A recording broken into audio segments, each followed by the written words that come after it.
ইনজুরির কাছে হার মেনে নিলেন ফুটবলের দুঃখী রাজপুত্র নেইমার জুনিয়র।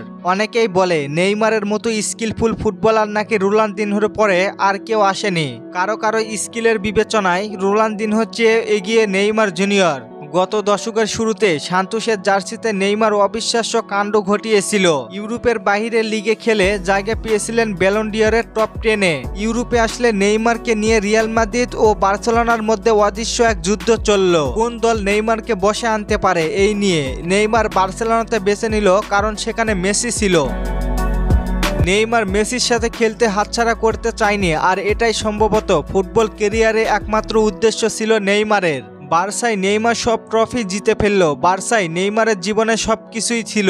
তবুও কাল হয়ে দাঁড়ালো টাকার নেশা। প্যারিস থেকে নেইমারের চিঠি আসলো, তারা 222 মিলিয়ন ইউরোর অফার করলো নেইমারের জন্য। সাথে নেইমারকে অফার করলো বিশাল অঙ্কের প্যাকেজ। নেইমারও রাজি হয়ে গেল। ডাউনফল শুরু এখান থেকেই। প্যারিস নেইমারের ঠিকই পারফরমেন্স করেছিল।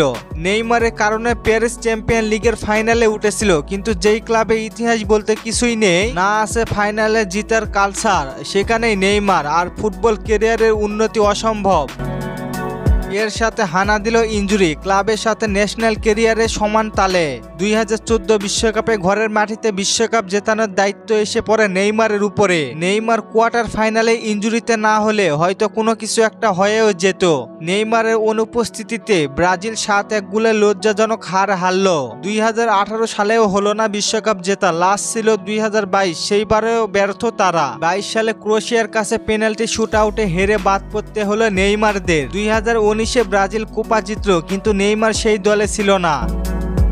এক দশকের বেশি সময় ধরে ব্রাজিলকে নিজের কাঁধে নিয়ে বলা মানুষটা জাতীয় দলে থাকলেন ট্রফি শূন্য। বয়স 30 পেরোতে কি না পেরোতে সৌদি লিগে চলে যান, আবার বিশাল অঙ্কের ডিল পেয়ে। সৌদিতে $150 মিলিয়ন আয় করলেও কিন্তু মাঠে নামা হলো মাত্র 7 বার। পরে আল হিলাল চুক্তি বাতিল করতে চেয়েছে, পরে নেইমার মেনে নিয়েছে, এরপরে সে সান্তোসে যুক্ত হলো। নেইমার ইনজুরির কাছে হেরেছে, অর্থকে বেছে নিয়েছে, ফুটবল হয়ে থাকলো অভিশপ্ত।